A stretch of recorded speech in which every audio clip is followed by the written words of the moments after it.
V oblasti finančnej gramotnosti je Slovensko dlhodobo na chvoste Európskej únie. O tom, prečo je to tak, ako tento stav zmeniť aj vďaka príkladom pozitívnej praxe zo zahraničia a aký podiel na tom môže mať wealth management. O tom sa dnes budem rozprávať s Robertom Obernauerom, obchodným riaditeľom spoločnosti Haberl Wealth Management. Vítajte u nás. Dobrý deň, prajem. Podľa prieskumu Národnej banky Slovenska dosiahli Slováci vo veku od 18 do 79 rokov v teste finančnej gramotnosti priemerne 66 bodov zo 100. Konečné skóre našej krajiny bolo 13,3 bodov z 21. Ako tieto výsledky hodnotíte? Áno, táto skutočnosť mi je známa, ale pokiaľ by sme sa pozreli na to spätne, lebo už aj predtým sa robili merania asi v roku 2018 a vtedy tie výsledky boli ešte horšie o 4 body. Tu vidím nejaké zlepšenie. Ja som si niečo o tom pozrel, takže som aj videl, že v podstate občania starší od medzi 54 a 65 rokov skončili v tomto teste o mnoho lepšie. Myslím si, že je to dané tými skúsenosťami, ktoré majú za celý život a už keď sa blíži aj doba, že budú nie ekonomicky aktívni, tak budú potrebovať hľadať nejaké zdroje alebo už sa obzerajú na tom, ako si zabezpečia svoj dôchodok. Zase zo svojej praxe by som povedal, že nie je to úplne tak, že by tí mladí ľudia boli nevzdelaní vo finančnej gramotnosti. Stretávam sa s nimi a viem, že sú dosť znalí, sú rozhľadení, dokonca aj sami hľadajú investičné príležitosti. Samozrejme, že možno niekedy s neúspechom, lebo jednak sú aj riadení nejakými emóciami a nemusí to vždy dopadnúť dobre, ale nemôžem povedať, že by to bolo úplne že zle. V oblasti finančnej gramotnosti ale dlhodobo kráľujú Dáni, ak sa nemýlim, oni tam majú dokonca zavedený aj program finančnej gramotnosti pre deti a mladých, ktorí vyučujú od materských až po stredné školy.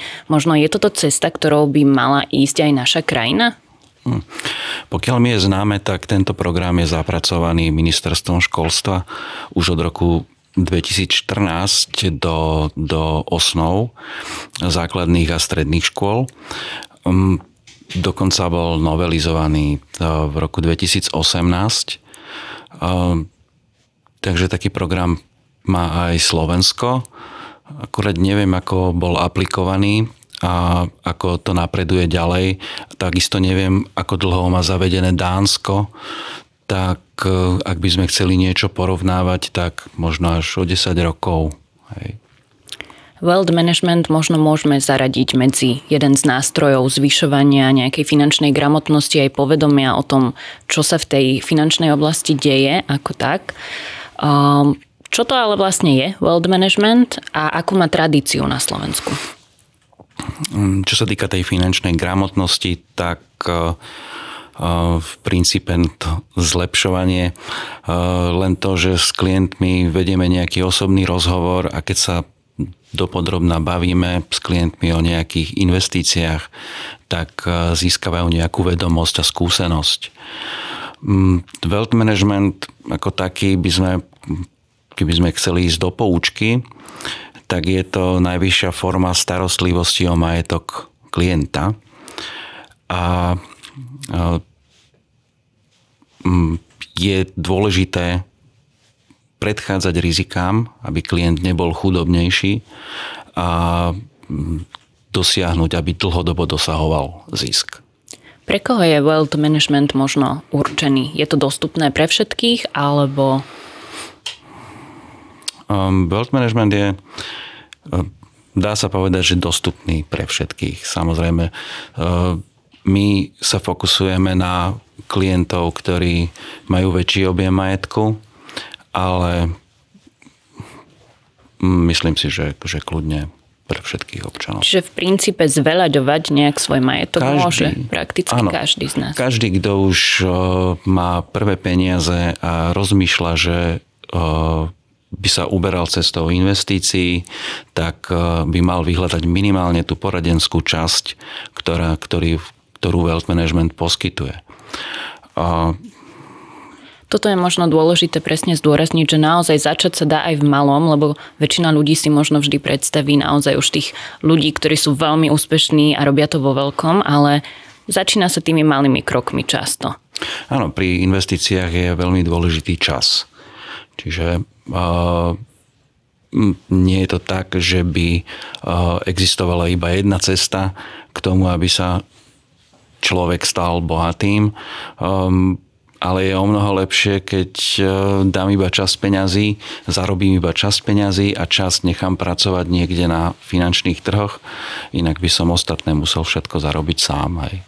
Vy ste teda spomínali, že je optimálne alebo vhodné vyhľadať služby wealth managementu, ale možno ako sa tieto služby odlišujú od využitia služieb bežného bankového poradenstva, privátneho bankára alebo finančného poradcu? Na privátne bankovníctvo, pokiaľ by ste chceli vstúpiť, tak mali by ste mať majetok od 200 000 eur. Dokonca niektoré privátne banky to majú stanovené od 400 000 eur. A v princípe tá služba ani možno nie je až taká iná, ale ten privátny bankár bude zastupovať záujmy hlavne tej banky, pre ktorú pracuje. To znamená, že aj klientom bude obsadzovať hlavne produkty tej investičnej skupiny, tej konkrétnej banky a v princípe niekedy možno nebude ten daný produkt vhodný pre toho klienta podľa jeho profilu alebo smerovania alebo jeho investičných cieľov. Čiže tam by mohol byť nejaký rozpor. Čo sa týka zase finančného poradenstva ako takého, ako finančných poradcov, to sú ľudia, ktorí majú naozaj široký záber naprieč všetkým sektorom finančným, ktoré poskytujú, čiže od hypoték, poskytovania úverov, majú znalosti v poisťovníctve, aj v investíciách, doplnkové dôchodkové sporenie, starobné dôchodkové sporenie a sú v tom aj odborníci. A je dobré využiť aj tieto služby. Napriek tomu, čo sa týka investícií, nemusia mať až taký záber ako wealth management. Nevedeli by asi poskytnúť nejaké služby private equity a podobne.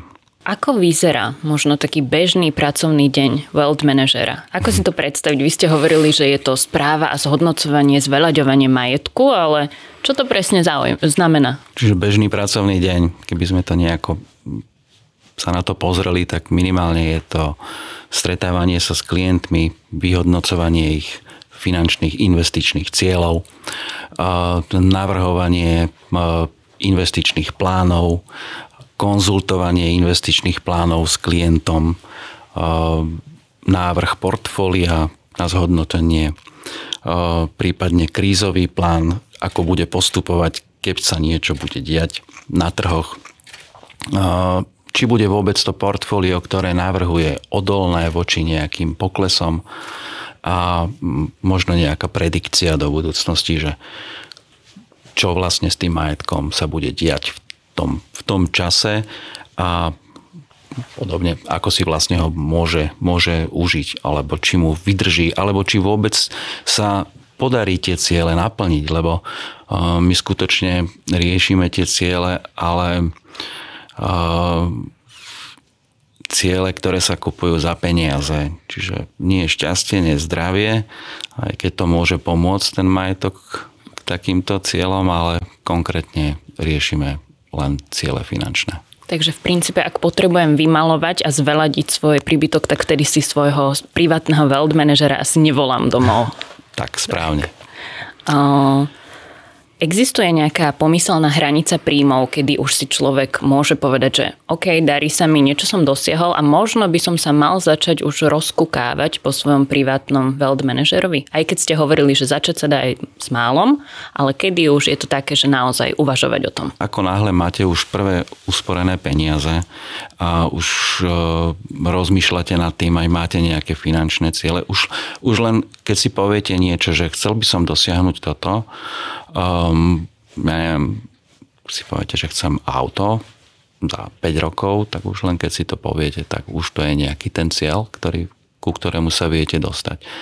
Tak je dobré minimálne sa zaujímať o to poradenstvo. O to, ako fungujú tie investície, ako fungujú, aké triedy aktív treba, akým sa treba najviac venovať. Prípadne treba vždy rátať s tým, že aký je dlhý ten cieľ. Čím je dlhší ten cieľ, tým viac by som mal využívať akciové investície. A pokiaľ mi už zostáva naozaj málo času, tak do konca toho cieľu, tak by som mal viac držať hotovosť. Vieme možno aj vyčísliť, koľko má výjdu služby wealth manažera mesačne alebo ročne? Ročné poplatky zo správy toho majetku sa pohybujú od 0,5% do 1,5% podľa typu aktív, ktoré sú v tom danom portfóliu klienta zainvestované. A následne je stanovený ešte poplatok z výnosu, že tak ako aj ostatné spoločnosti, ktoré sa venujú wealth managementu, aj my, naša odmena alebo dlhodobé príjmy sú z podielu výnosu klienta. Že máme eminentný záujem dosahovať klientový zisk, a pokiaľ ho nedosiahneme, nemáme nárok na túto odmenu. Čo by som povedal, je taká férová služba a tento poplatok sa môže na trhu pohybovať od tých 10% do 15% z výnosu. Čiže keď sa vyhodnotí, je nejaké časové obdobie, kedy sa to hodnotí. Pokiaľ nastane ten bod a klient dosiahne výnos, ja neviem, 10 000, tak 1/10 alebo 10% je z toho odmena 1 000 eur. Čiže až potom, čo vydáte nejaký výkon a ste k dispozícii, tak vtedy od toho závisí aj vaša časť odmeny. Správne. To je naozaj... A pokiaľ by nastal ďalej pokles, tak už nie je nárok na takú odmenu v ďalšom tom sledovacom období, ale pokiaľ by znovu sa presiahla tá hranica toho výnosu cez 10%, čiže cez tých 10 000, tak znovu je nárok na tú odmenu. Ale to beží na pozadí. A klientovi sa to samozrejme reportuje v pravidelných intervaloch kvartálne. Možno odporúčanie pre ľudí, že takto tiež odlišiť korektnú spoločnosť od nejakej podvodnej, ktorá i hneď pýta peniaze a štandardne to funguje takto, že až keď naozaj dosiahnete nejaké výsledky, tak vtedy prichádzajú. Asi je to nejaký ukazovateľ, hej. Odovzdať svoj majetok do rúk niekomu inému a ešte cudziemu, to je zase ale veľká vec pomerne, aspoň teda pre mňa. Podľa čoho si zodpovedne vybrať človeka, ktorému zveríte takto svoje úspory, možno majetky, dáte mu celú tú dôveru a zodpovednosť?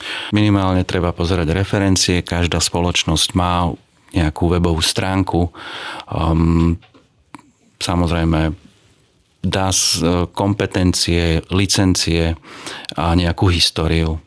Určite. To by som bral do úvahy. Je podľa vás dôležitá aj taká osobná chémia a možno rovnaký pohľad na svet, alebo naopak skôr si vybrať odborníka, ktorý ma možno bude aj trošku pušovať do rozhodnutí, ktoré mi úplne naprvu nie sú komfortné, ale vytlačí ma z tej mojej pohodlnej zóny. A možno to zabezpečí, že sa aj ja niekde posuniem.